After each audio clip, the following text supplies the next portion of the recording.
थकित को शांति का वचन भगत सिंह के द्वारा फरवरी 24।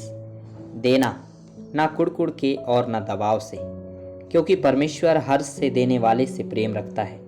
दूसरा कुरिन्थियों 9 अध्याय का 7 पद। एक सुबह जब मैं प्रार्थना कर रहा था तब प्रभु ने मुझे एक विधवा के पास जाने के लिए कहा जिसे 5 रुपये की बहुत आवश्यकता थी।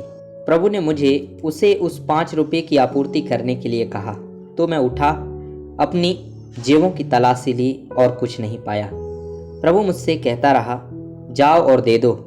सो मैंने अपना कोट पहन लिया और अपनी बाइबल ले ली और बिना पैसे के निकल पड़ा। हैरानी की बात है कि जब मैं जा रहा था मैंने देखा कि सड़क पर 5 रुपये का नया नोट पड़ा हुआ है।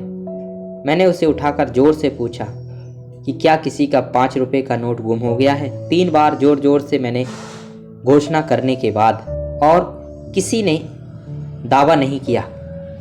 मैंने नोट लिया और विधवा के घर गया और उसे पैसे दे दिए।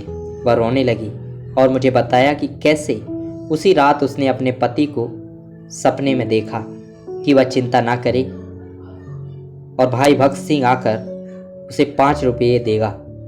उसने यह भी कहा कि जब वह मेरे बारे में सोच रही थी तब प्रभु ने मुझे भेजा था। ये बातें संयोग से नहीं होती हैं। हमें आवश्यकता में पड़े हुओं की सहायता करनी चाहिए, जैसे यहोवा हमारी सहायता करता है और हमारा मार्गदर्शन करता है। हमें प्रभु से प्रार्थना करनी चाहिए कि वह हमें उन्हें दिखाए जिन्हें भोजन या कपड़े या धन की आवश्यकता है। इसी तरह हम अपने गरीब साथी विश्वासियों, विधवाओं और अनाथों की मदद और प्रोत्साहन कर सकते हैं। ऐसे कई विश्वासी हैं जिनके पास जरूरतमंदों के लिए पर्याप्त धन है, लेकिन उनके पास इसे दूसरों के साथ साझा करने का कोई मन नहीं है। इस प्रकार का स्वार्थी मन उनके हृदयों को कुड़कुड़ाने, घृणा और ईर्ष्या से भर देता है।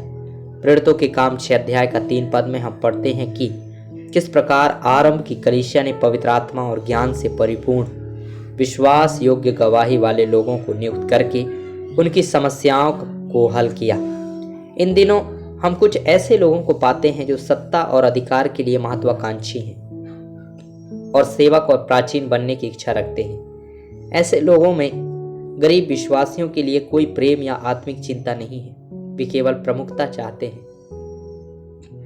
केवल वे ही जो आत्मिक हैं और परमेश्वर द्वारा तैयार किए गए हैं चरवाहे बन सकते हैं।